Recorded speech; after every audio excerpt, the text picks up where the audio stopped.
The Last Rose of Summer, Episode 4. Angry at being left to drown, Mitchell has evaded a police search and visited Baxter. Before he left, he made sure that Baxter was aware of the genetic program, a system of control by which Central Command was breeding the citizens for blind loyalty. On his next visit to the computer library, Baxter was forced to admit his knowledge. As a result, he's been stripped of his citizenship and all its privileges. Right, quiet, all of it. Right? Is everybody just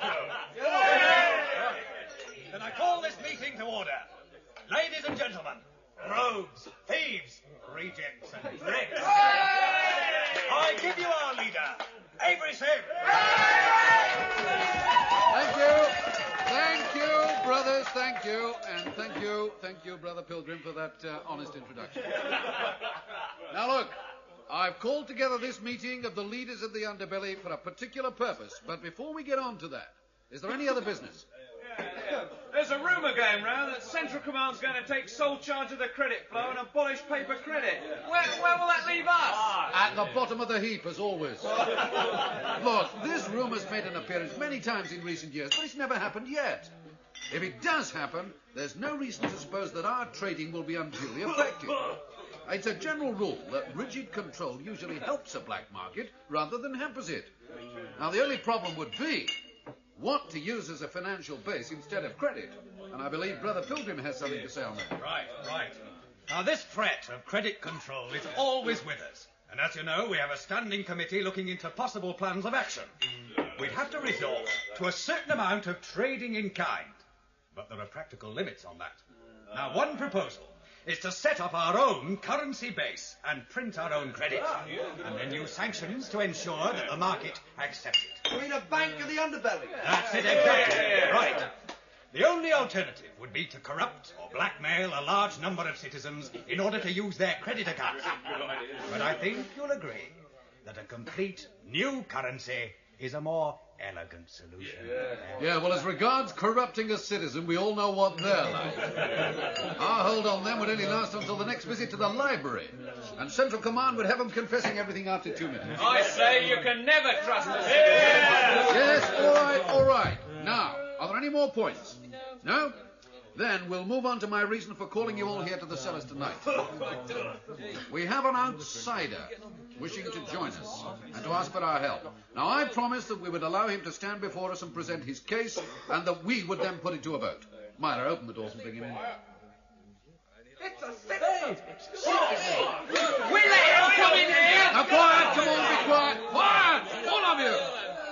I suggest that we all listen to this man's story and then decide our attitudes. It's a standing order of the Underbelly Council that we give a fair hearing to all supplicants. But it's a citizen! Citizen or not, he deserves our attention. As regards bringing him here, we had him blindfolded. Now, citizen, you stand before the High Council of the Underbelly at your own request, and you see around you representatives of all parts of society which Central Command chooses to ignore. To Central Command, we are all individuals of no value. We have no place in its graphs or its projections. We are instead what we make of ourselves. Speak, citizen, and we'll hear your case. A citizen I was, once, before my eyes were opened. Now I'm nothing and nobody. My name was Baxter, until it was taken from me and thrown away. I've come to you to tell you my story and ask for your help in my search. Tell us your story, then. From it, we'll decide if you merit our help. To my eternal shame, I disbelieved a friend and wronged him. I can only make poor amends by offering you the message I chose to ignore, and it's this. Total government by computer was never authorized by men. It's the result of a slow process which went under the name of progress, but had all the trappings of decay. Once man built machines to suit his needs. Now the machine is tailoring men to suit its own ends. Once I was a citizen and proud to be so. Now I know that my looks, thoughts and behavior were none of my own, but rather the preferences of the machine for its own convenience. Now I know that all citizens are the results of controlled breeding, and their proportions grow every year. Perhaps you don't understand me. We understand you very well. We show no surprise because all this is known to us. None of us has the shuttered mind of a citizen. What do you know of breeding control? Well, nothing. Except that I see the evidence in the face of every citizen. Well, we feel its backlash in the underbelly. We know of strange drugs in the water supply, sad stories of mothers who never see their children, and horrifying stories of some who do. Each of us here could tell you of private nightmares of which a citizen may know nothing. Tell us instead of your search. It's for a man who, like me, was once a citizen. His name is Mitchell, and I've done him a great injustice. Am I to suppose that you know him? We do. He stood before us as you do now, and he told us the same story. But then you can help me find him before Central Command's security forces do. That, I'm afraid, is not the case. Outcast as he is, we could not accept him into the underbelly. We number many criminals in our ranks, but we could never allow ourselves to open our arms to a murderer. Mitchell was never a murderer. He killed once and by accident. We know of the death of the police officer, but Mitchell told us of others since. Calculated executions of his pursuers. That we could not countenance. You turned him away? We wished him well on his journey. His case was put to the vote, as yours now will be. Baxter has spoken for himself. Will anyone speak against him? I say there can never be a place for a citizen with us. Not while there is the chance he may be a spy for Central Command. No citizen should know what he knows and still be loyal to Central Command. With his citizen's face and manner, he could be a valuable asset. As I remember, you were in favour of accepting Mitchell. It's only the standing orders that stopped you. Listen, we were all in favour of accepting him. It's not Mitchell that we're discussing now. I put it to the vote. In favour? Aye. Against? I'm against. Then the underbelly is in favour, Baxter. We recognise you and give you back your name. Every man in this cellar and those he represents offer you help when you need it and expect the same in return. You have my gratitude. Thank you, but I can't stay. My only thought is to find Mitchell and stand by him. And we would not stand in your way. Wherever you go, you'll still be one of us. Right, I call this meeting closed. You're all welcome to stay and finish your drinks before you disperse. Now, Baxter, will you come with me? I'll need to be guided back to the city outskirts. I came here blindfold, remember? I think you may find that unnecessary. This is your own house. Well, we led you around a little to confuse you. If the vote hadn't been in your favour, it would have been unwise for you to know the location of the council. Myra, can you bring us some food in here? I want to talk to Baxter for a while. Have you any idea where Mitchell went when he left you? Very little, I'm afraid, although he stayed with us for several days before he moved on. He seemed to have some kind of plan in mind, but he wouldn't say what it was. He had a bag with him, which he wouldn't let anyone touch, and that's really all I know. Who talked with him before he went? Is there anyone I can speak to? Perhaps. The underbelly is on your side. We hate the citizens, but we tend to see them as victims. You have numbers and you have organisation. Why don't you hit out at Central Command, knowing what you do? Perhaps you could even turn the citizens against it. Oh, that's doubtful. You know how much it takes to convince a citizen of something like that. Besides which, we don't see it as our job to attempt to change things. One society or another, good or bad, we exploit it all the same. When it comes to justice and fairness, we look after our own. I find that very hard to believe. That you could know what's going on and not care. Not care? What gives you the right to say we don't care? You claim that you know what Central Command does to us all in the name of efficiency. But I wonder if you really understand. You forget yourself, Baxter. Remember, you're a guest. I can't forget that I once had a closed mind. Then I will open your horizons a little more. Come with me. We in the underbelly aren't reared on the cheap renting passions of library dramas. Survival is a high enough aim for us. You see this door? Only 2 keys will open this lock. This is one of them, and Myra has the other. When you step into the room, stand by the door. It may take a moment for your eyes to adjust to the light. I can see nothing. It's too dark. Carrie, will you come forward? Oh, my God. I warned you of private nightmares of which a citizen may know nothing. This is my son, Baxter. Can he hear us? Oh, he hears, but he can understand little. Lean over him and smile. You'll make his day. This is Bagster, Carrie. Come to say hello. Hello, Baxter. I am pleased to see you. My son is one of the victims of Central Command's efforts for a statistically perfect populace. We'll never know if it was something in the water or the food or whatever. Never again say that the underbelly has no understanding, Baxter. I'm truly sorry, Avery Sim.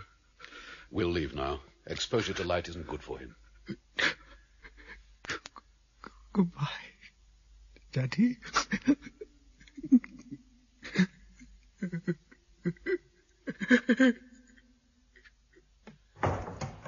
I shouldn't be hard on you. It's not long since you were a citizen.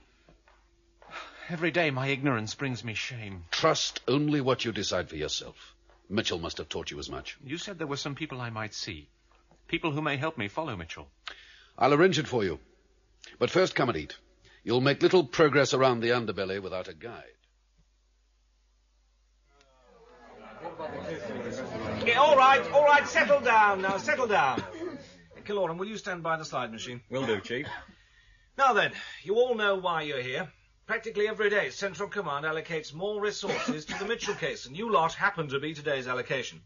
Now, you should all be pretty well clued up on how things have been going. That's assuming you've all been reading the station bulletins, which of course you have. Yes, well, anybody with slight holes in their education can clue themselves up from the update tape you've each been given. I wanted you all in one place to give you some of the information that can't be included on that tape for reasons which I hope will become fairly obvious. We don't know exactly why Central Command wants Mitchell, and it isn't our job to know. We may guess, but that isn't our job to do that either. Our main concern is that Mitchell is no timid citizen hiding under a rock. Already he's killed 2 of us, and he may kill again if he's cornered. You all know about Clark being pushed off the roof at the apartment block. Well, the other one we've done our best to keep quiet about. Can you switch on the machine now, please, Neil?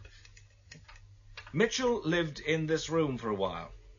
This was the loudspeaker in the corner. Notice that he hasn't just smashed the works, he's pulverized them.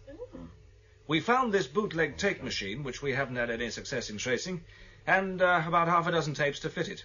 You'll find the titles listed on your sheet. There's also a bag of nuts and bolts, and this left-handed leather glove. Now, remember those last 2. They're important. Now, in Mitchell, we've got far more than a grouse against Central Command. I don't want it spoken of outside this room, but so far, I've had 3 direct telephoned instructions from Central Command to kill Mitchell the moment he's found. Now, I know that's as unorthodox as you can get. There's no way I can obey that order, as Central Command refuses to put it into writing on the Daily Telex. But I think it shows us that we're into something very unusual. Can we have the lights up, please? Now, I'm not asking for any theories. We've tried them all. Central Command wants Mitchell found. I want Mitchell found. You'll all get your instructions via your own departments. And thank you for coming here this morning. No more progress, then? Well, what do you think? It's like banging your head on breeze blocks. We haven't got a chance in hell of catching Mitchell without having some idea of what he's likely to do next. And as long as Central Command won't tell us why he ran in the first place, we're wasting our time. He ran because he was chased. But why chase him to begin with? The reason's in those books and he burnt them. Just what is Central Command afraid of? I'm beginning to think that what you once said may have something in it after all. Ah, which particular pearl did you have in mind? Well, look at it. This mania for smashing up electronic gear. The world's most sophisticated thinking machine is in a blind panic. Mitchell seems to have the motive. What if he also has the means to do violence to the machine? I seem to remember that when I offered that one up, it was treated to a high degree of sarcasm. Yes, well, it only goes to show how desperate we're getting. What do we do, then? Put a watch on Central Command? No, it's a waste of time. Internal security in the library is so tight. What good would a couple of flat-footed coppers in the lobby be? None of your hidden camera rubbish. Heartbeat and metabolism. Wherever you are, they're being monitored from going in to leaving. With a system like that, there's no such thing as a dark corner. So, we have to wait for his next move. Well, that's basically it. What else can we do? Where have you brought me to now? Charming little alley, isn't it? I didn't think anywhere like this existed. Knock on the door. It's open. Yes, usually is. Follow me in, and watch your step. It'll be dark inside. Come on out, Morton. I know you're watching. Why, Avery Sim, this is such a pleasant surprise. Come off it, you old liar. You had spies on us from the end of the alley. There is bound to be some local interest. We get so few visitors here. I'm surprised anybody ever comes to this stinking hole at all. Why don't you at least tidy it up, Morton? I would need help, and help is not cheap, Avery Sim. Besides, what difference would it make to those who never see it? Don't try telling me the poverty story. Contact the Underbelly Council, and you'll have all the help you need. I shall bear it in mind, Avery Sim. But I am neglecting the courtesies. Let me bring you some tea. That will be most agreeable. Why is it so dark? I can hardly see a thing. Oh, Morton and his brother have been blind since birth. But it hasn't stopped them building up the biggest black market business in the Underbelly. They're part of a big family. Nobody would dare to cheat them. And you think Mitchell traded here? In the Underbelly, you never give away your contacts, so Mitchell never said. But I understand he had an illicit cassette player, and there's nobody else with enough weight to fill an order like that. Morton could have the goods in your hands within a fortnight. Within a week. Hey, you're supposed to be making tea. I hope the jasmine is to your taste. The flowers float on the surface, so be careful that they do not choke you. Thank you. I wanted you to meet Bagster. He's new to the Underbelly. New, eh? If he convinced the council, that is good enough for me. You are welcome in my house, Baxter. Thank you. Avery Sim tells you of my blindness, but not of its compensations. All ranks are equal before me. Even a citizen may meet with courtesy. How do you know I'm a citizen? You were a citizen. It has its own smell, sterile and lifeless. Even now you are losing it. Bagster is looking for a friend. The council is hoping that you may be able to give his search some direction. Would this by any chance be connected with a name I heard you mention in such hushed tones a moment ago? Your trading prowess is famed throughout the Underbelly, Morton. If the need is great enough, they all come to you. I am truly flattered. For that remark, you may have more tea. I don't believe I've ever had this tea before. Feel honored, Bagster. Outside the Underbelly, its price would be phenomenal. And within the Underbelly, its price is academic. I own the sole source of supply, and I reserve it for myself and my guests. Now, speak to me of your search. I'm looking for the man named Mitchell. I owe him something. And you will throw away your citizenship to find him and pay him back. My citizenship was taken from me. It was that which stood between me and the truth. The truth is never cheap, never easy. Mitchell was here. Citizens have been brought to me before. Always they have wanted comfort, luxury, pleasure. Mitchell wanted knowledge. I got his machine, even with great difficulty his tapes, and I cut my rates to a minimum for him, the absolute minimum. We know that he stayed in the Underbelly for about 3 months. Where did he go when he packed up and left? There, I am as ignorant as you, but I think I know why he left. Why? He left because he was ready. Ready? For what? There I can only guess. We know that Mitchell has come to hate Central Command. That's nothing new, we all do. And it doesn't throw Central Command into a panic. But as soon as the computer hears what was in the tapes that I supplied to Mitchell, we get reports that the police search intensifies every day. So what's the reasoning behind it? There's one obvious explanation. Somewhere, Mitchell's found a way to attack Central Command. Central Command knows it and has gone into a blind panic in case he passes the knowledge on. I wouldn't be surprised if it's issued orders to kill him on sight. Mitchell must be hiding somewhere. He's not in the city, or he'd have been found. He's not in the Underbelly, or we'd know. Where does that leave? I don't know. On our last meeting, I said, "Where will you go?" He just came out with a line from some poem I'd never heard of. Ah. I think we are in Rat's Alley, where the dead men lost their bones. That's it. That's it exactly. I've never heard of it either. He read it at my house. He stayed with me, remember. He asked me if I knew where he could find real books. Well, I have 1 or 2 locked in an old chest. Family property, you see. And so I let him have a look at this one of poems. He was very taken with that line. He read it aloud several times. Can't really say I understand what it means. Well, it was one of the last things he said when he was here. I'm sorry if it is of little help. I think I may know what was in his mind when he said it. In fact, I think I may even know where he is. There will be no charge for the information. I hope you will tell the council of that, Avery Sim. Oh, I shall, indeed. They'll probably think you're losing your wits. I hope so.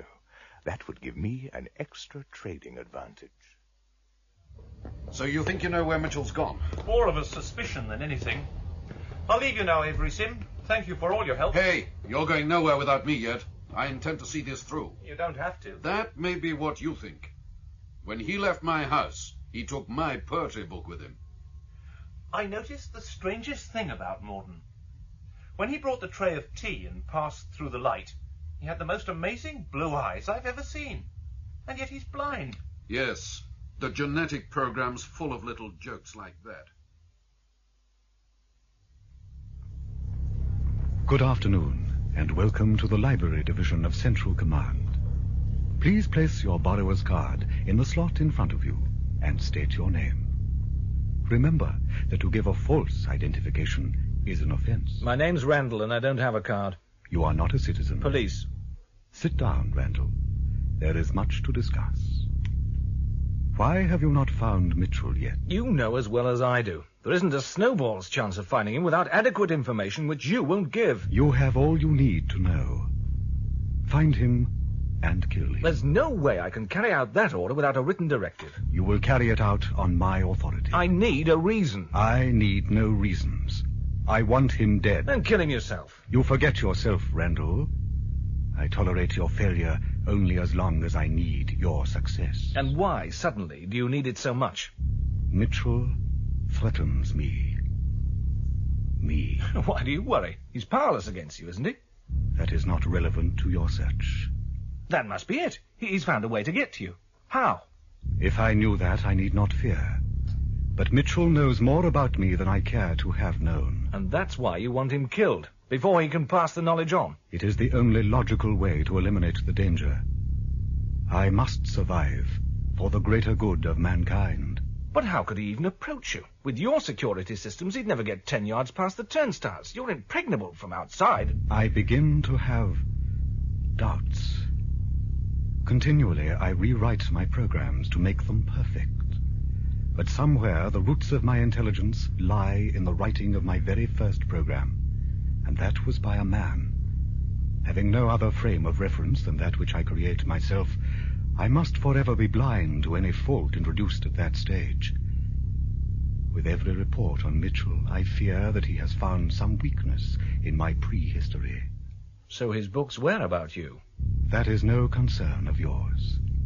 Your concern is to find Mitchell and kill him. Put the order in writing, and I will. Why must you question me? Because the laws you've given us don't allow it. I can't execute a man without a trial just on the basis of a verbal instruction that no one else has ever heard. If he is brought to trial, I will be his judge. I have all the facts, and I give you his sentence now. And afterwards the questions. Where was your authority to kill that man? Show us. Oh, Central Command instructed you. Oh, well, we'll have an inquiry. Then Central Command will preside, naturally. And what then? You will be cleared, of course. Or vaporized where I sit to keep today's conversation a secret. You believe that of me? I recognize the signs of expediency when I see them. Look, I don't want to see you fall.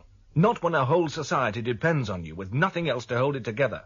But I've no love for the way you run the citizens. Quiet, unthinking and regimented. That's why I cashed in my citizens' papers to do this job.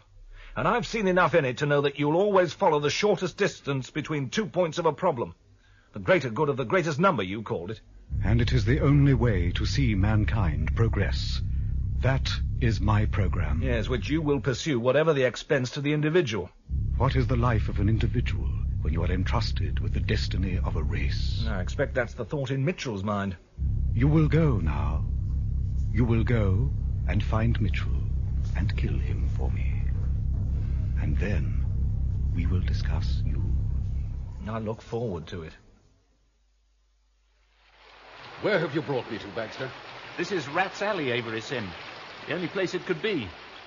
Hold that torch high and keep the flame burning. It's our only protection. But where are we? Directly underneath Central Command. This river was once the heart of the city. Now it's just an underground stream feeding the machine like everything else. And you think that Mitchell is here? I know he is.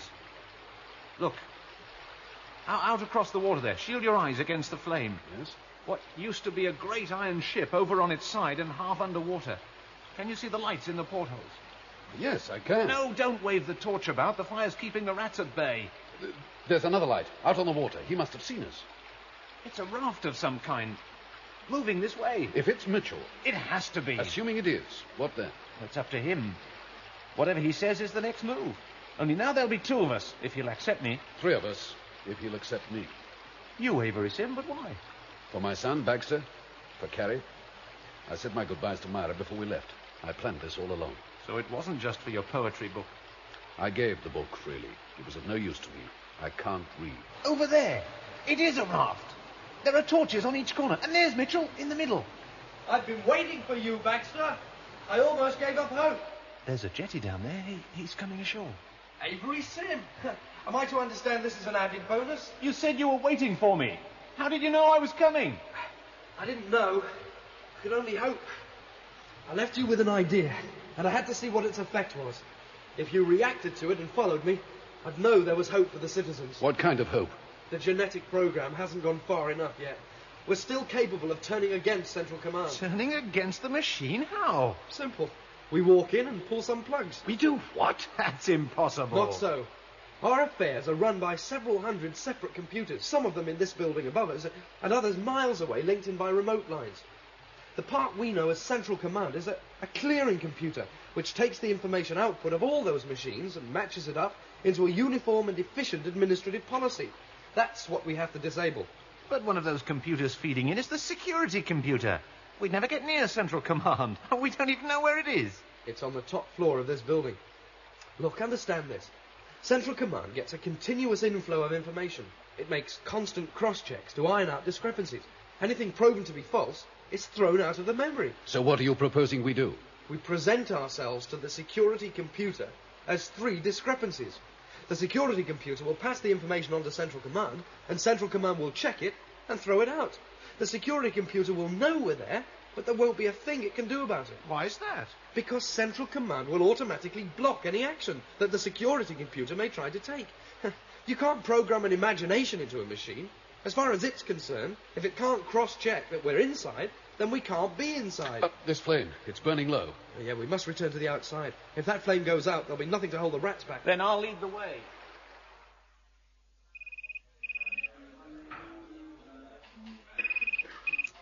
Randall? Kaloran here, Chief. It's happened. What we've been waiting for. Mitchell? And two others. As far as I can tell, they went into the library and disappeared. Oh, what do you mean, as far as you can tell? That's the whole point. Mitchell's wife was in the foyer and saw them go in, but Central Command insists that they're not there.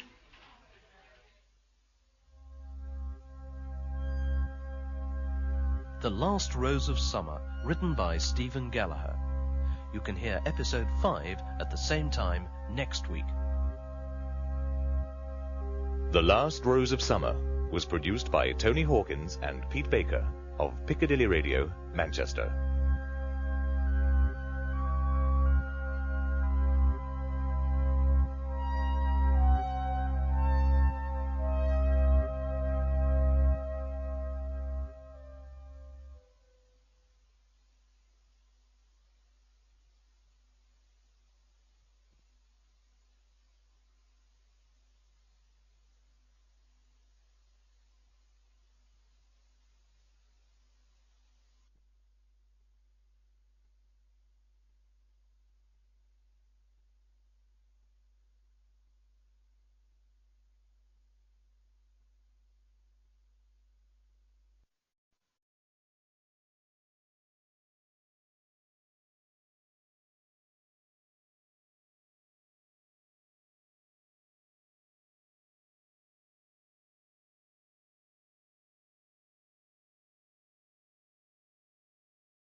Last Rose of Summer, Episode 5. Baxter's search for his rebel friend Mitchell has ended with the discovery of a hideout in the hull of a half-sunken ship in the river beneath the Central Command building.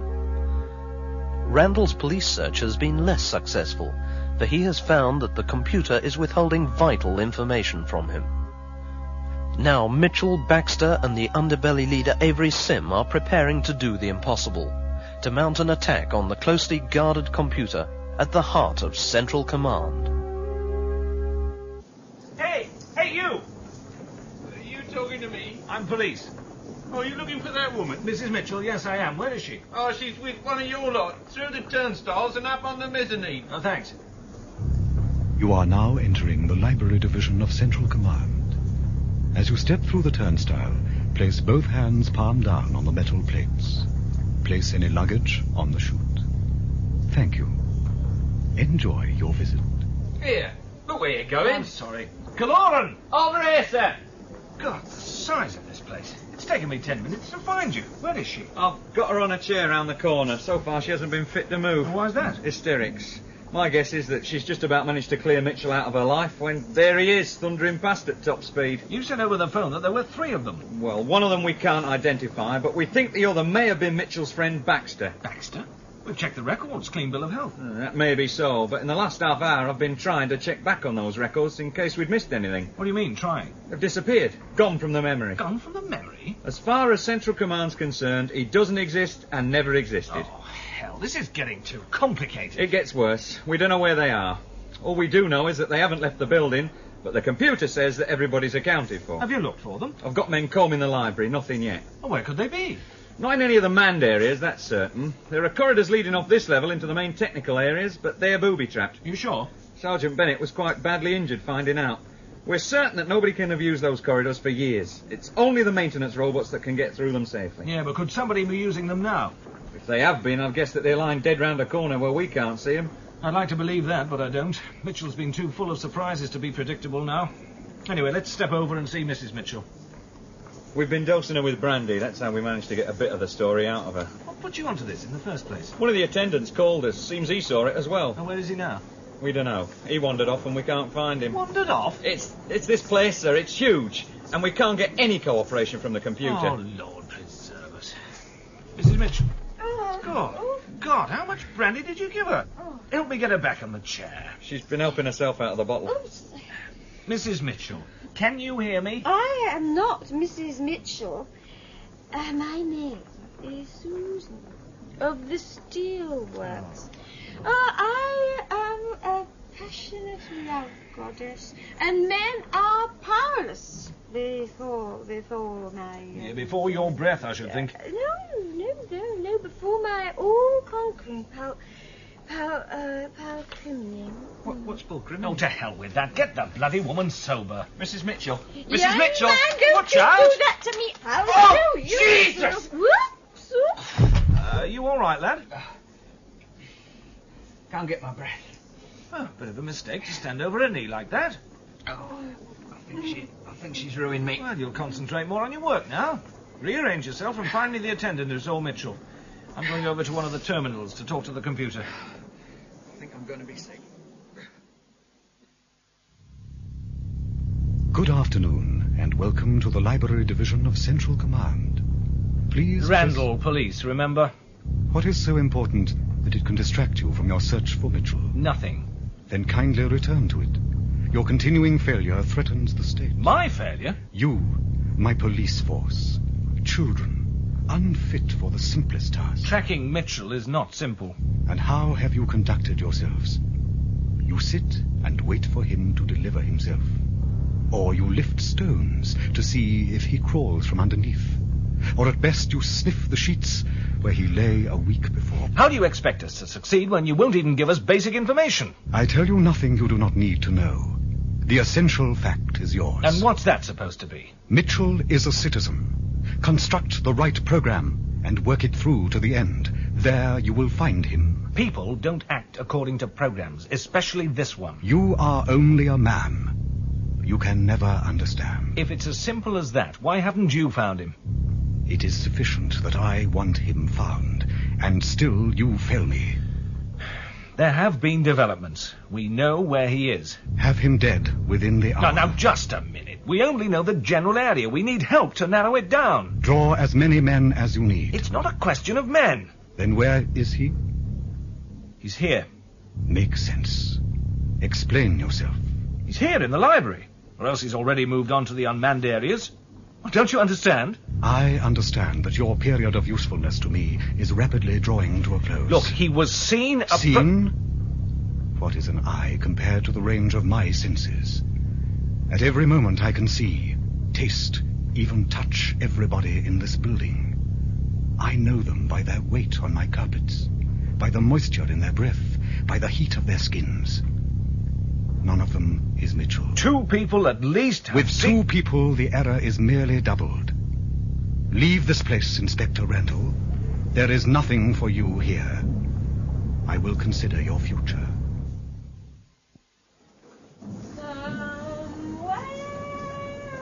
Anything? Not from the machine. If Mitchell is in here, he must have found some way of bypassing the security. Is that possible? Well, the computer certainly doesn't think so, but it can only see from the inside.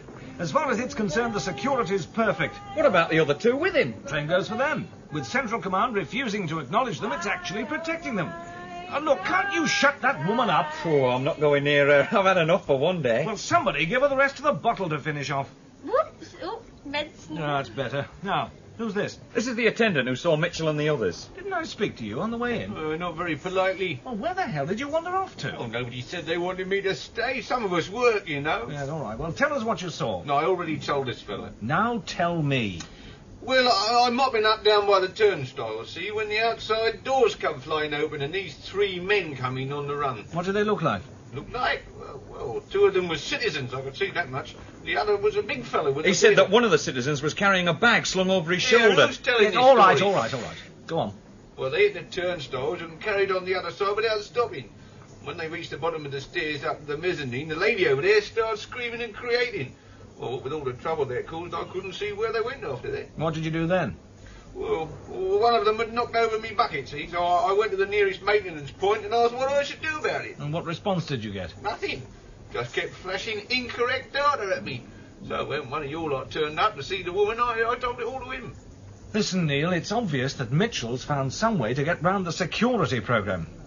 I want you to run a check and see if you can track down somebody old who may have worked with them years back. If you find anybody, pull out all the stops and get them down here. Helicopter if you need one. Will do. Now, is there anything else you can tell me? Oh, I've told you all of it. You said they hit the turnstiles and carried on without stopping. Well, surely they slowed down. Oh, that's a funny thing. Well, will you keep that woman quiet? I'm sorry, what did you say? I said they didn't go through them, they jumped over them. I found one who may fit the bill. Old chap. Used to work with computers before they made him redundant. He hasn't worked for the last 50 years. Good work. Where is he? He was moved to a convalescent home 3 weeks ago. Then you better hurry. Try and get him out before they serve lunch. We've come this far, Mitchell. Why no further? We'll have to wait a while. We'll have to pass through that doorway. What's that blue line painted across the floor? Well, it marks a screen of some kind. It's holding back dust, flies, anything like that. The atmosphere's filtered in the main block. But how do you know it's there? I don't for sure. But the need for sealing off was mentioned in the plans, and I can't see any other way. It's not as if there were any doors. We can't move then. The screens will have to shut off if a maintenance robot passes through. But that may not be for ages. I don't know. Give me a hand to get this wall panel open. Here, let me. It's a bit risky, old man. I was wondering how long it'd take. What? Before you started calling me old man again. Oh, sorry, old man. Hey, there's a robot coming now. Are you sure we did enough damage to interest it? A few loose wires, that's all. Now, do we all know what we're doing?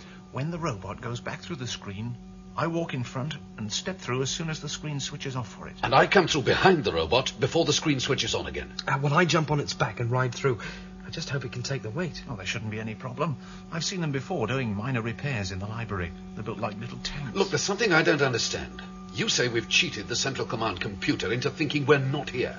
Now, how we're supposed to have done that, I can't comprehend. But never mind that. What's confusing me is, why do we have to go through all this if the security systems are supposed to be ignoring us? Because this isn't a security device we're facing. It's a piece of building maintenance we have to get round. As far as the actual security systems are concerned, we don't exist. But how have we managed? Look out, that robot's coming this way. I'll explain it all once we're properly inside. Now, get on either side of the door. Do you hear that? The screen's dropped. I'd say we'll have 4, possibly 5 seconds to get through. That should be time enough. It's going over to the panel. Do you think it suspects anything? It can't suspect. It's just an extension of Central Command, and that's where we're safe. Besides, it was only a short circuit. A place of this size, there must be dozens every day. What's it going to be like on the other side of that screen? I've no idea. It must be at least 60 years since any man has set foot in there. The records are so hazy, it could even be anything up to 150 years. And in all that time, Central Command has been continuously redesigning and rebuilding. We have to be prepared for anything. I think it's finished. Right. Stand by. Now, Baxter. Look out! You're dropping the bag. Carry on, I can grab it. No, leave it. Oh, quick! Help me pull him through. I couldn't hold on to the robot's back. I had to drop it. Am I still holding the bag? Yes, let it go now. You'll have to do it for me. I can't open my hand. How is it? Burned, not badly, but I think it goes all the way through, like it's been in a microwave oven. Oh, God. You should have left the bag, Avery, son. It wasn't important. You considered it worth bringing. Whatever's in it must be of some importance to you. I'll tear my undershirt for bandages. Let me have yours, Mitchell.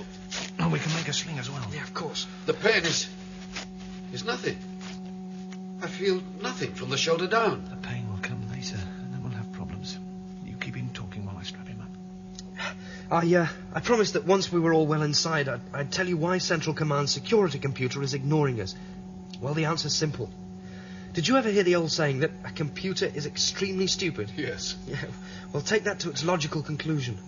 Build an immense computer, and you get stupidity on an immense scale. Remember what I told you to do when we reach the turnstiles. You are now entering the Library Division of Central Command. As you step through the turnstile, place both hands palm down on the metal plates. Place any luggage on the chute. Thank you. Enjoy your visit.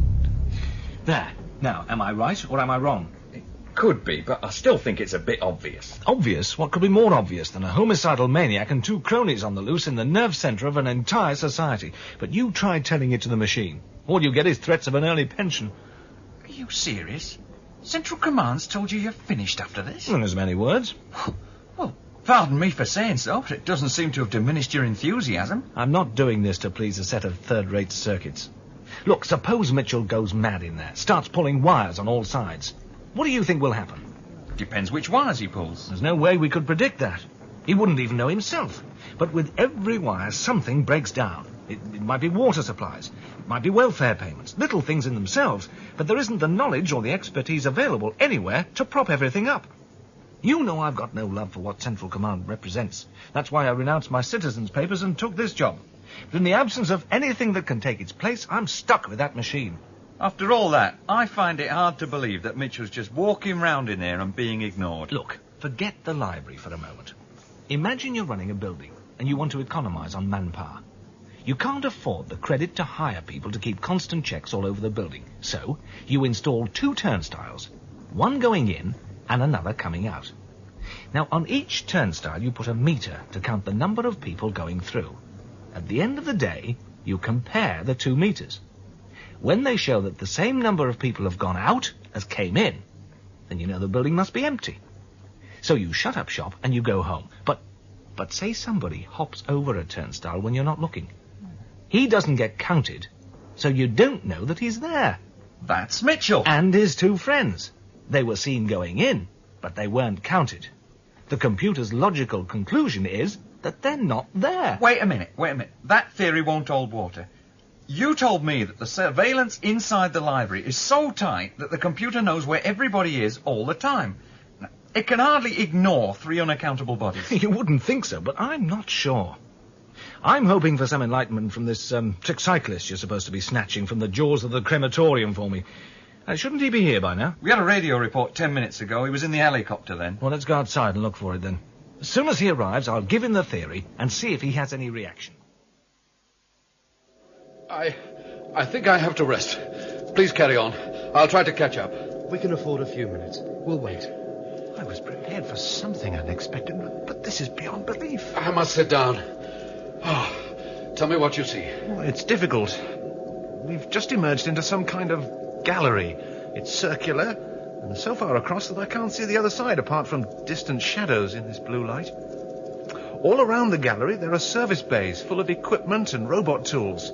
I think one of the service bays on the other side of the gallery must be in use because I can see flashing white lights. Welding, perhaps. But it's too far away to tell for sure. The service bays are like recesses off the main gallery, and the machines seem to be stacked in them, waiting to be called into use. After every fifth bay, there's the end of a corridor like the one we've just come through, and there are cables everywhere. They come out of the walls and disappear into the floors, or else they run off along recesses in the metal. Wherever you look, it's polished metal. If you look out into the centre of the gallery, you can see where the floor drops to another level. Yes, that's right. And up above the roof is like a dome, which is open at the apex. Yeah, that's where the light seems to be coming from. Going by the proposals I was able to read, there should be 4 main levels. We're on the second, the one for all the construction and maintenance work. That accounts for all these machines just waiting to be activated when the need arises. Down below us, there's a raw materials store. And on the next level up, it's the memory banks. And above them, the information handling facilities. And that's where we have to head for. How will you know what to do when we get there? It's the one area which can't have changed since the proposals. A surgeon couldn't do a brain alteration on himself. Neither could Central Command. Somewhere up there, it's still running its original program. Improved and extended, but basically the same. There are 3 keys to turn, and that cuts the power. It's as simple as that. And what then? Well, nothing you'd notice. This building would be dead, of course, and the library would shut down. Everything else, all the services, would go on as normal. But there'll be no policy in it, no manipulation. All the little computers which fed their information into Central Command won't be matched up and altered to suit convenient statistical trends. The idea that Central Command supports us is a myth. It doesn't. It never has. It coordinates our activities for its own convenience, that's all. What about Avery Sim? That arm's starting to hold him back. I know. There's some climbing ahead to get to the upper levels. I hear you. If there's climbing to be done, let's move on and do it. This way, Mr. Oh, this really is a bit of a damn nuisance, you know. I've been dragged out in the middle of my lunch without any explanation or apology. It was my favourite, too. Cheese flan. Yeah, we've probably done you more of a favour than you know, Mr. Digby. You can eat later at my expense. Now, have you understood what I've been explaining to you? You can't play silly beggars with an old man's digestion, you know. I get used to set meal times. I'll probably be ill for a week. Mr. Digby. What? The turnstiles. What about them? Haven't you heard anything I've said? You mean about the hopping over and being ignored and everything? Oh, yes. It's all very feasible. When are you thinking of trying it? I'm not thinking of trying it. Oh, well, I'm far too old to be doing it.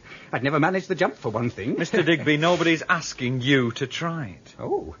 Can I go home, then? Mr. Digby, it says in your records that you trained as a computer operator. Oh, that's right, yes.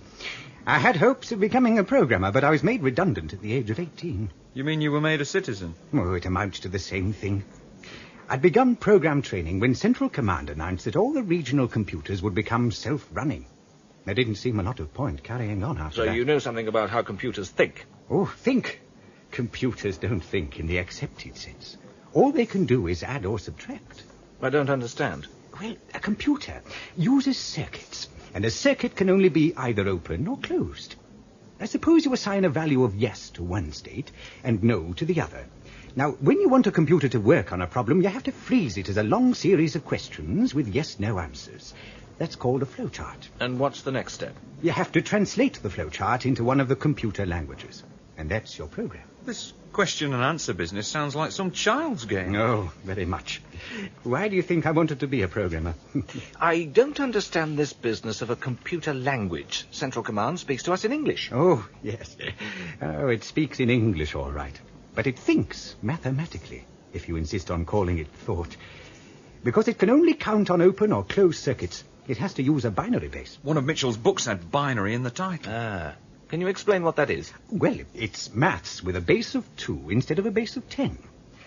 Men have got 10 fingers, right?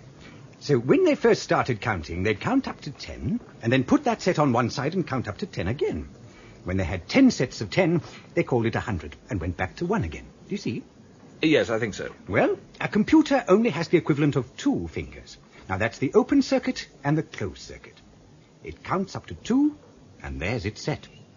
When you're writing a program, you have to translate all your ordinary numbers into binary numbers and detail all the operations with keywords that the computer's already been programmed to understand, you see. So one of these programs is a pretty complicated affair. Oh, extremely.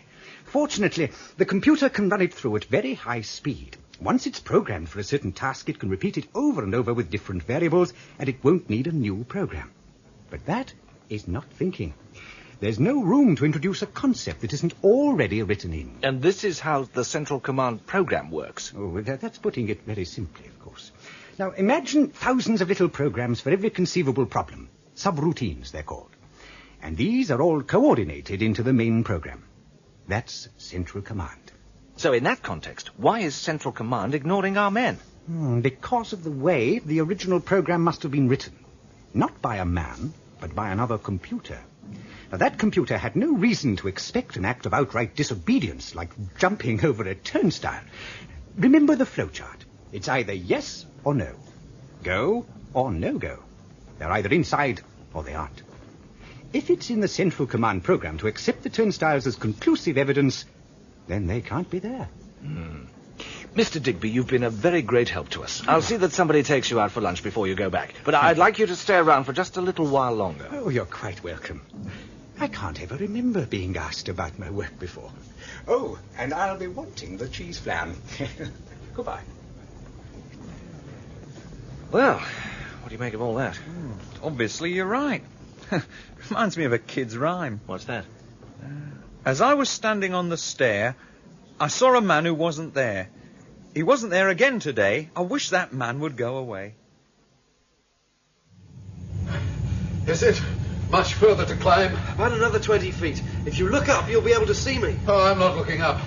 I'll need the energy for climbing. Rest again if you need to. I'll take your weight on the cable. I'm all right. I'll rest at the top. I don't understand how he's made it so far. The pain in his arm must be terrible. I can hardly ask him to turn back at this stage. They'd probably grab him as soon as he stepped outside.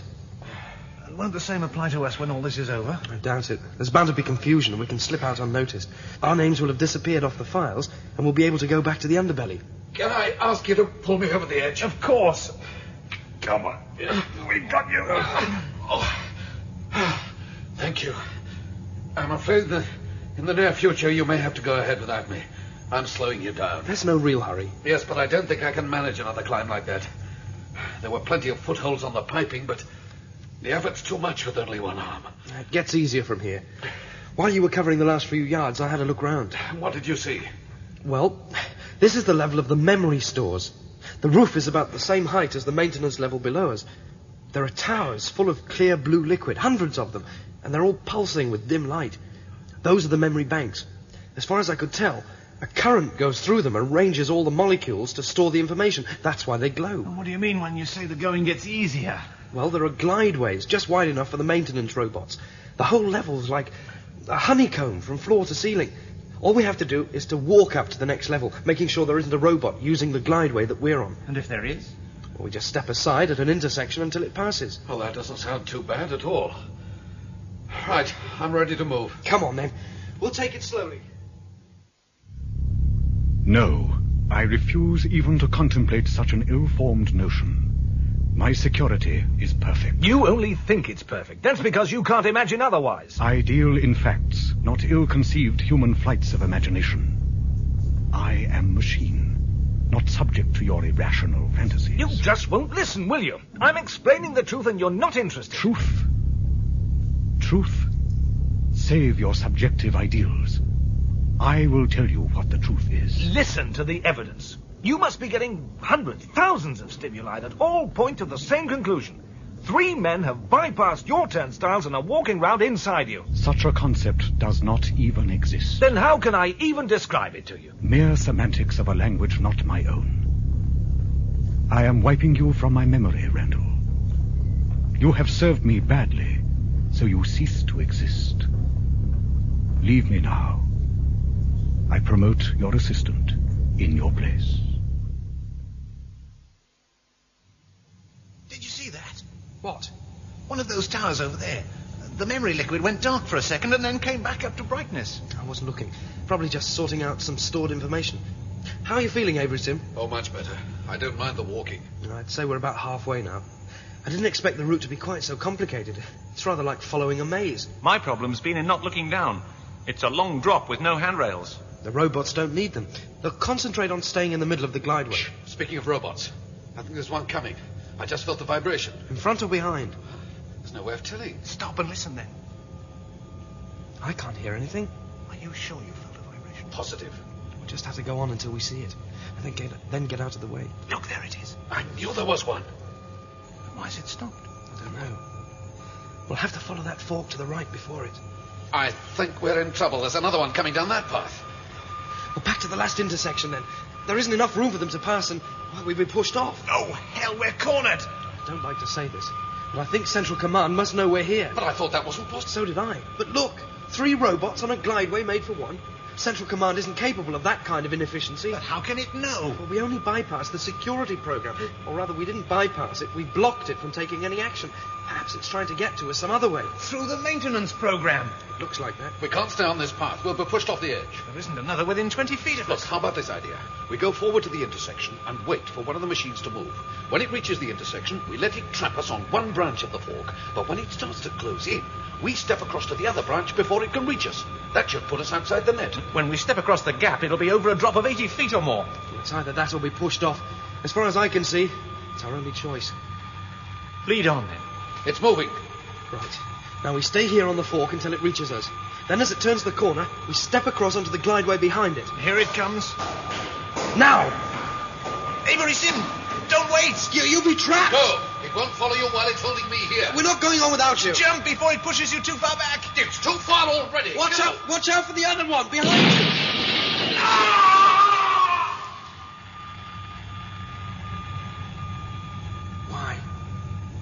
Why did he do that? For his son. For Carrie. You won't escape, Mitchell. I'll get you next time. Did you hear that? Yeah. It knows we're in here all right. We better keep moving. It did what? You heard? The bloody machine fired me, stripped of rank and responsibilities. And you're just going to accept that? Like hell I am. There's only one thing I can do. We're going in after him. I'm going in. I'll need you on the outside. Now look, first I need an explosives man. And I want you to get me a revolver from stores, and some ammunition, and some life-saving... The Last Rose of Summer, written by Stephen Gallagher. You can hear the 6th and final episode at the same time next week.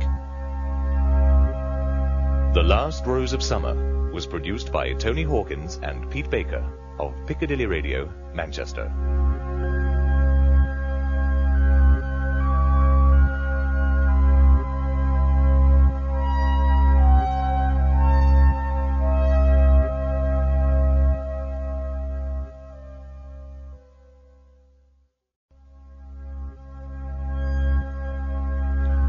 The Last Rose of Summer, the 6th and final episode. Through the simple trick of jumping over the library turnstiles and bypassing the computer's security program, Mitchell, Baxter and Avery Sim were able to get into the unmanned and automated zones of Central Command.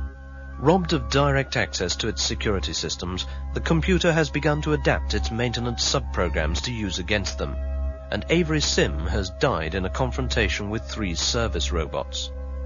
Although stripped of his rank by Central Command for challenging its security, Randall has resolved to arm himself and follow the intruders.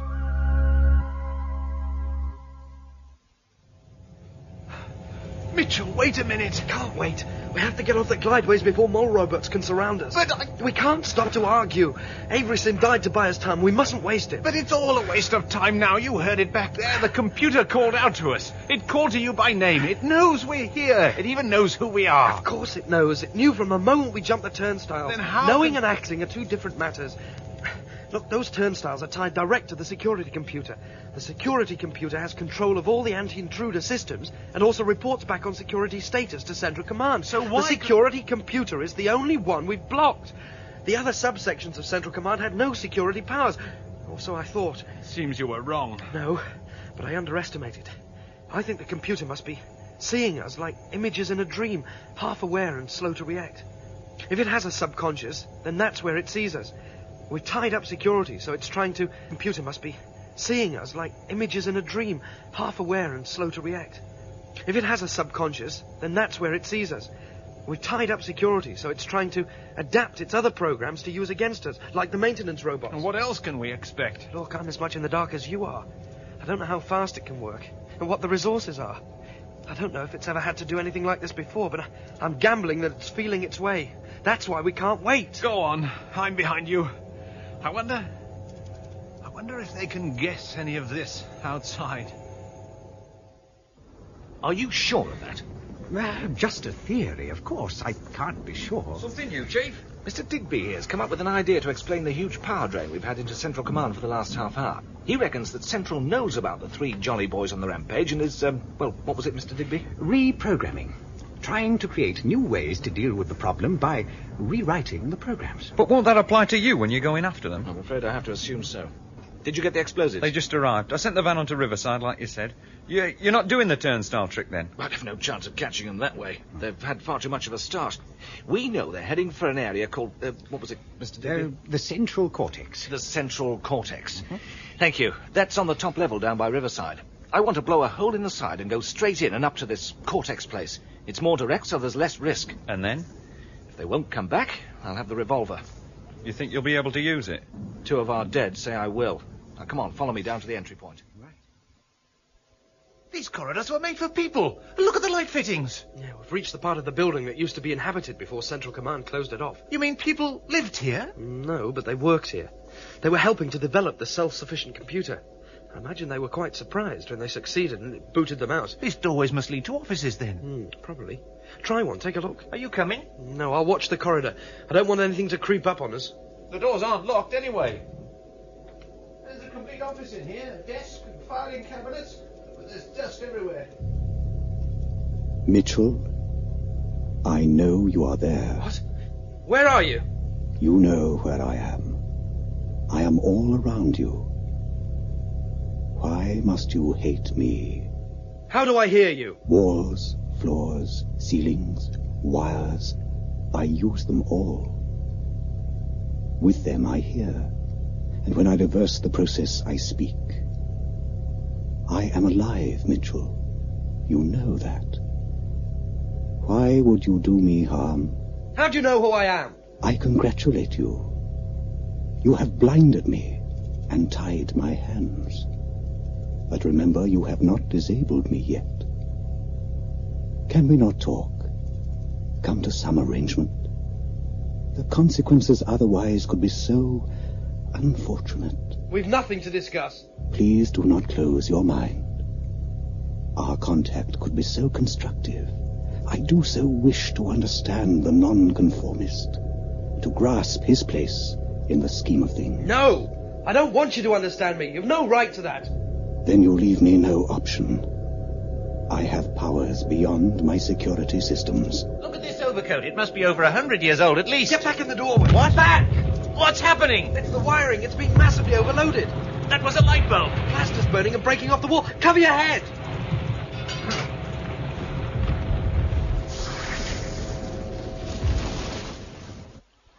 Right, rig the dynamite in an arch. We want to blow a nice clean hole. Now, what's this you're doing to me now? Just stand still while I wire you up. With this radio, you can hear us and we can hear you. How will I hear? Clip this earpiece on. I'll attach the microphone to the padding on your jacket shoulder. If you keep us informed of what you see, Mr. Digby will be able to advise you what to do. Oh, only based on supposition, I'm afraid. I've never actually been inside Central Command, you know. Mr. Digby, you're the best we've got. I'm sure you'll be fine. I'll be listening all the time, and I can pass on anything that Mr. Digby wants to say. We're fairly ready to blow now, sir. Right, I'll be over in a minute. Now, where's the man with my revolver? Over here, Mr. Randall. It's Inspector Randall. Not according to the new listings from the computer. Look, just give me the gun. And who's going to sign for it? I'll sign. Only 6 rounds. It's not a machine gun, you know. Don't take the paper tag off. Why not? That has to be returned with the docket after you. Oh, to hell with that. You look after it till I get back. Is this thing working, Neil? Just a minute.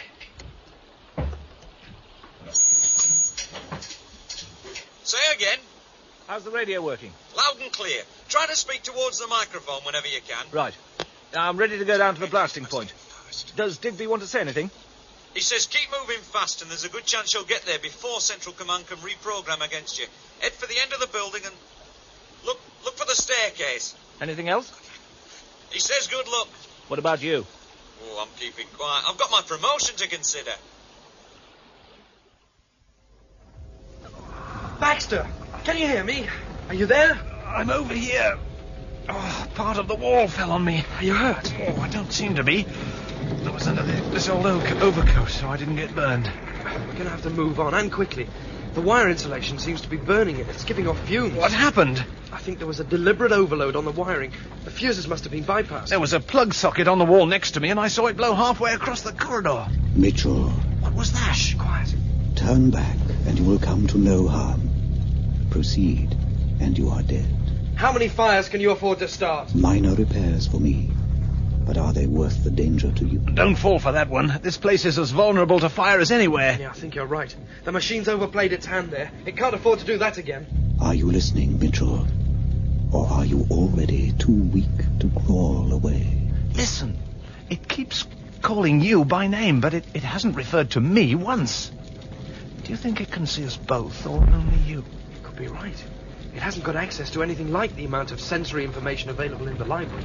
And it's expecting you to be here. Yeah. It's forgotten all about me. Deliberately wiped me from the memory.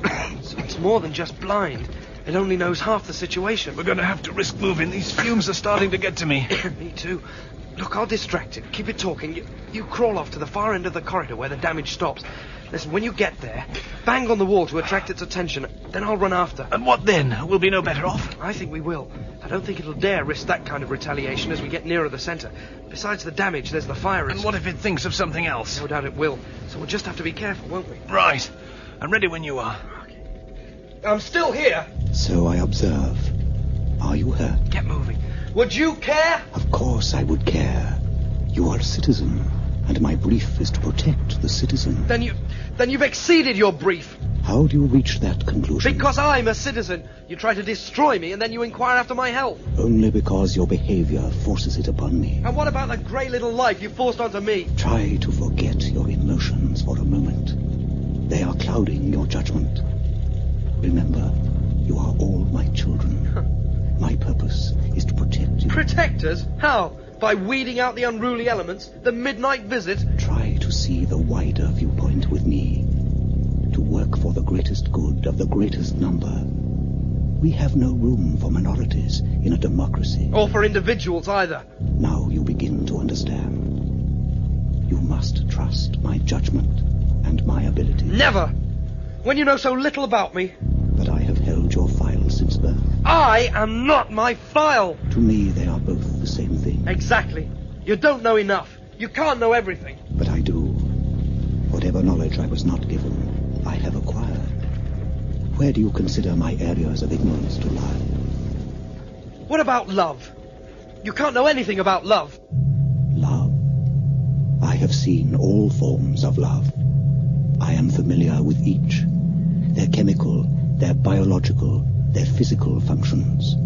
The parameters of their psychology. Their influence on behavior. Do not look to me for ignorance of love. Now, Mitchell, go! Stop! Stop! What are you doing? What is happening? Come on, those stairs! Again I trusted you. Again you betray me. But for the last time... Is everything set now?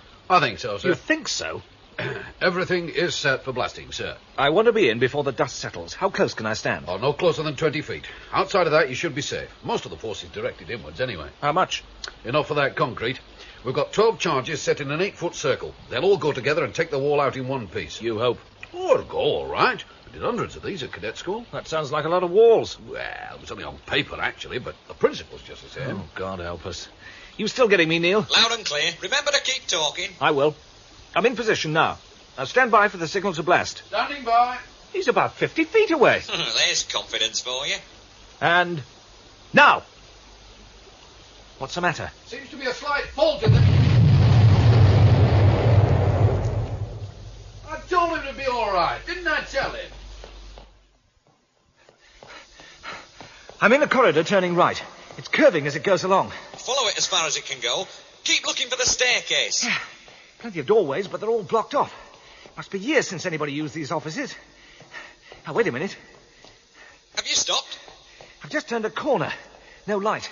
Use your flashlight. I am doing. Looks like I'm in the old foyer. What do you see?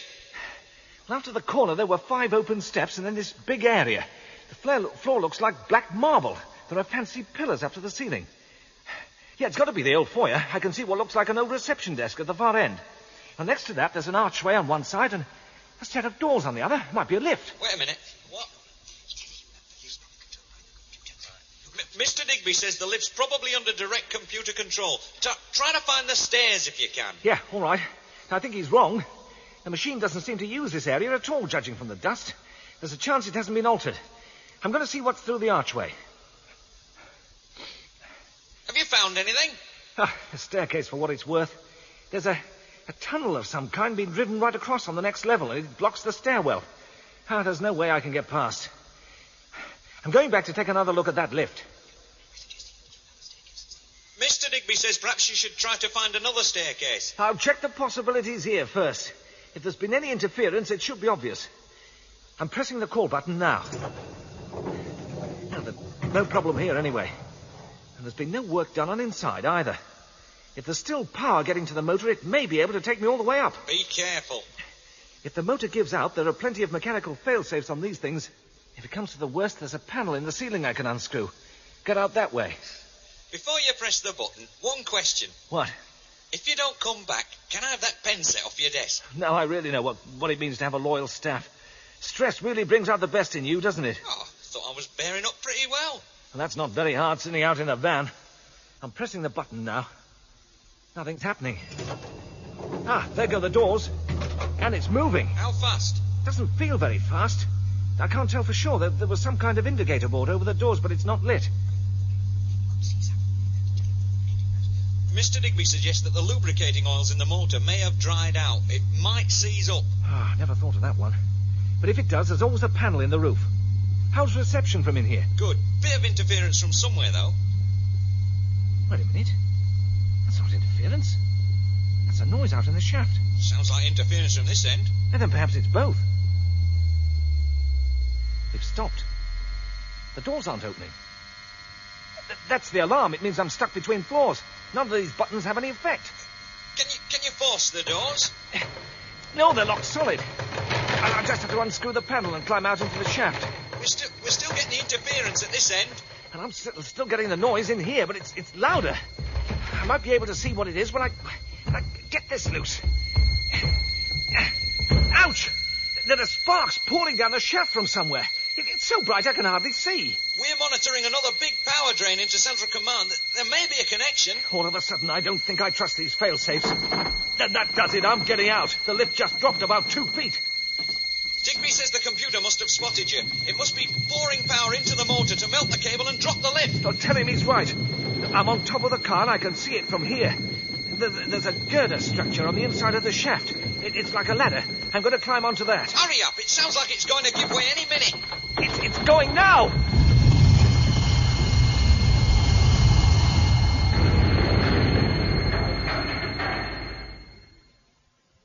Did you hear that? Yeah, it was somewhere down below. Something meant for us, do you think? It could be. I don't see how. Perhaps it's confused. Thinks we're down there. I don't know. There could be another explanation. What's that? Somebody's followed us in. And they're getting the same treatment. It seems most logical. Fortunately, we've nearly arrived. We can do our stuff long before they can reach us, assuming they get this far. What if they follow us round and turn everything back on? Waste of time. Remember the memory banks? Those columns of blue liquid? As soon as power to them cuts out, the molecules will scatter. There won't be a program anymore. And all our records will have disappeared. We can go out and be just like anybody else. No. We can be unlike anybody else and not have to worry. I've got a couple of police charges to face. I know. I wouldn't worry. You can disappear into the underbelly again. Perhaps. We'll have to see. Hadn't we better be moving on? We may be spotted if we stay in one place too long. Right then. Now, I'd better tell you what I'm expecting to find, according to what I was able to read.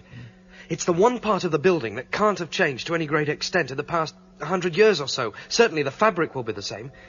It'll be a very large area with rows of big relay banks arranged in a regular circle. I've seen a picture of that. In the middle of this circle is the operational area. And that's where we want. And that's where we turn the 3 keys? Yeah, that's where we turn the 3 keys. Oh, did you have something else in mind? No, nothing. Those keys will kill the program. How far have we got to go? Not far at all. I think it's just at the other end of this corridor. It may be dangerous, then. I'm not so sure. We're a bit too close to home for Central Command to be risking anything drastic. Certainly no more tricks with the wiring because of the fire risk. What about robots? We haven't seen any since we left the memory banks and Avery Sim. Yeah, I know. Fortunately, the maintenance robots weren't built for speed. We'll have to keep our eyes open and outrun them. I can't see Central Command letting us walk in without a fight. We've had plenty of fight already. Like it said, it's blind and its hands are tied. If it had the full use of its defense, we'd never have got past the door. Lead the way, then, and I'll watch for anything following. Can you hear me? Are you all right? Just about. The lift fell from under me. I managed to hang on to the ladder. What happened? You were right about the motor overloading. The cable melted and the lift dropped down the shaft. How are you placed? Well, it looks like I'm nearly at the top level. Any obvious danger? I don't know why, but there's water coming down the shaft. There's a stream of it not 2 feet to the left of me. Ouch! What's the matter?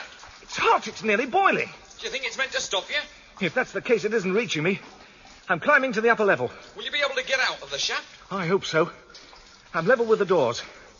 I'll have to be careful when I open them. There's not much room to balance. What was that?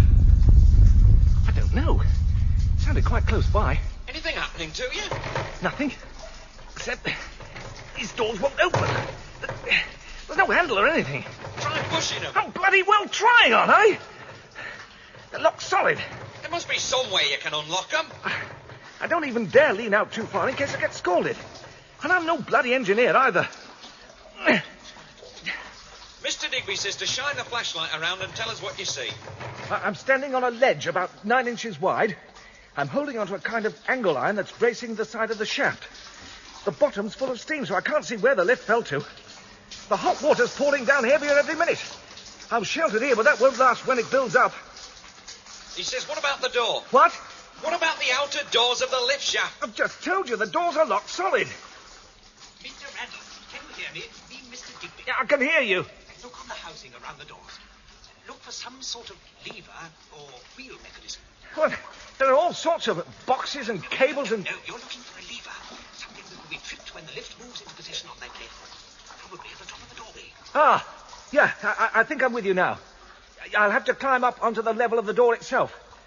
I'll have to move carefully. Everything seems to be covered with old grease. Yes. If you reach that lever, the safety locks on the doors should disengage. Yeah. Ah, I think I can see it. It's like a sprung arm with a rubber wheel on the end. Reach it. I can reach it. It won't move. I can't get the leverage to push against the springs. You have to move it. The doors will never open otherwise. There may be some other way out, an inspection panel or something. Oh, that does it. There are pipes bursting up here. I'm going to shoot off the springs. Here, give us that. You've only got 6 bullets. Well, they're no use to me in here, are they? That's it. How are things at your end, Chief? Marvellous. Never better. Why do you ask? Where are you now? Well, I assume it's the top-level corridor. At the moment, I'm sitting in it. I can see where all that water came from. What do you mean? Well, that rumble we heard, it was a water main bursting under pressure. Must be part of the cooling system. You mean the heating system? Well, what difference does that make? It blew out and took a big section of the ceiling down with it. Looks like that's the way I have to go. Keep us informed. I thought I deserved a short rest. Obviously, I was misinformed. You need a new agent. Look, I'm moving on now. Just a minute. There's somebody under the rubble. Is it Mitchell? Could be. It looks like a citizen. Wait till I've shifted some of this. Whoever it is, he seems to be dead. No, it's not Mitchell. It must be Baxter. So that means there are only 2 of them left? No, that means there's only one of them left. The floor's covered in plaster, and there's only one set of footprints leading away. It can't be more than a couple of minutes in front of me. Remember, you've only 4 bullets left. I'm hoping I won't need any of them. I'd like to know what Mitchell found out to push him as far as this. Don't let the computer hear you say that. As far as the computer's concerned, I'm nothing anyway. I'm not doing this for the computer. I'm doing it to avoid the chaos that's bound to come about if the computer gets damaged. What if Mitchell doesn't feel like talking? Well, then I'll have to shoot him, won't I? Now, listen. I seem to be at the central cortex area. I'll keep my voice down so Mitchell won't hear me. Don't transmit back to me for the same reason. Right. Good luck. Thanks. Right, moving in now. It's a big circular room. There's light coming from somewhere, but I can't see where. There are banks of machinery about 8 feet tall, and they're all in rows with narrow avenues between them. All the avenues lead towards the centre. Strange. I thought it would be noisy, but all I can hear is the air conditioning. Wait. I just heard something else. Over towards the middle. It may have been Mitchell. Ah, there it is again. I'll move in closer, but I don't want him to see me yet if I can help it. Yes, it's Mitchell, all right. I can see him now. He's bending over a bag of some kind. That must be what he was seen bringing in, so now we know what was in it. Remember policewoman Parkins? She told us about a leather glove with metal studs before she died. Well, now we know what it was really intended for. I'll have to make a move or I'll be too late. Mitchell! What? There's a gun on you. Step away from that panel or I'll fire. So I was right. You did follow us. Just move away from the panel. I shouldn't have wasted time. I should have gone straight over and turned the deprogramming keys. I was a fool, trying to make it into a little drama. Away from the panel! I haven't come this far to stroll back out again. You won't use that. 2 of our people are dead because of you. And 2 of my friends are dead because of this. Look at it. Look around you. You're standing in the middle of the most sophisticated murder machine ever devised. That's ridiculous. Is it? Go out into the streets and watch the dead men going past.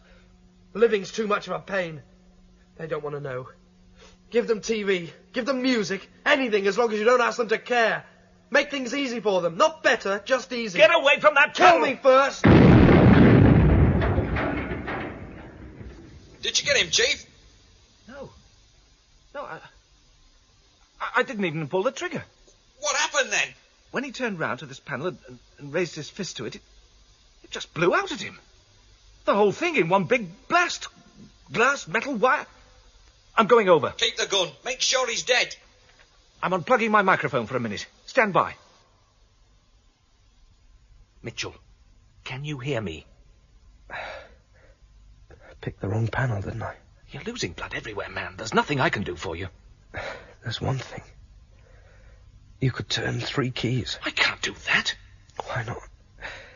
In your job, you must have seen it all. You must know what's going on. What set you off? Was it the genetic engineering? You knew about that? And you still tried to stop me? Of course I knew about it. Anybody with half a mind could work it out from the evidence. And as things stand, in a country of 85 million people, Central Command is the only thing that holds it all together.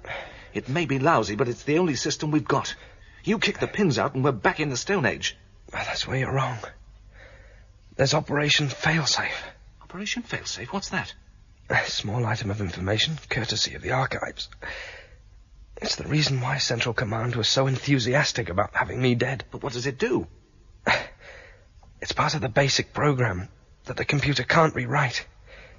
When they first put this place together, they had obvious reservations about handing over too much power to a machine. But Central Command was an all-or-nothing project. Do it in half measures, you might as well not bother. So they protected themselves, they thought, with Operation Failsafe. When those 3 keys are turned, the governing program cuts out, nothing else. What, you mean? All the other services carry on, but they're no longer being coordinated into a governmental program.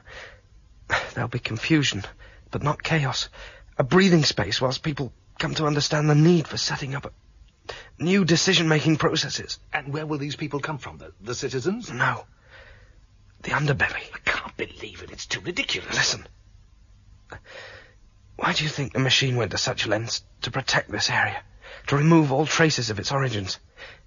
It's not just a machine. It thinks it's a life form. It's prepared to preserve itself at our expense. We're nothing to it, any more than points on a graph. Those are the exact terms in which it thinks of us. Look, you know I'm right. Turn the keys before it thinks of another way to get us.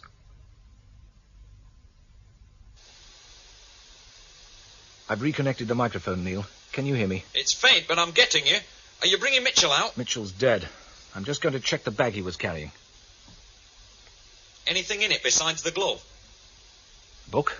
Looks like poetry. And a little wooden box. Can't tell what that is. It's got a lid with hinges.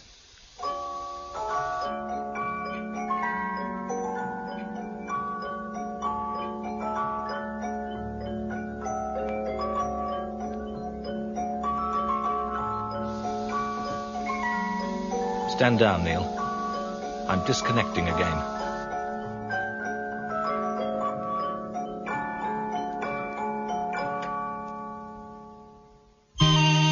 Stay with us on the public broadcast facility of Central Command.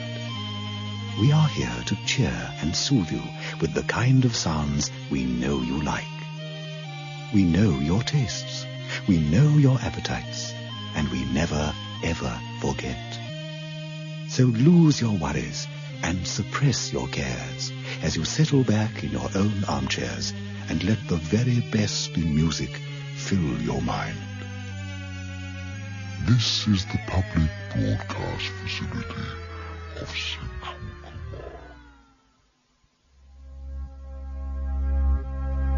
That was The Last Rose of Summer, written by Stephen Gallagher. Mitchell was played by John Mundy, Randall by Charles Foster, the voice of Central Command by Chris Kay, Baxter by Malcolm Brown, and Avery Sim was played by David Marlowe. Killoran was played by Mike Hurley, Mrs. Mitchell by Diana Mather, and the nurse was played by Barbara Greenhalgh. The shopkeeper and Mrs. Gillivray were played by Meg Johnson, Uncle Arthur by David Marlowe, Morden by Alan Bardsley. The librarian and W.P.C. Parkins by Barbara Greenhalgh.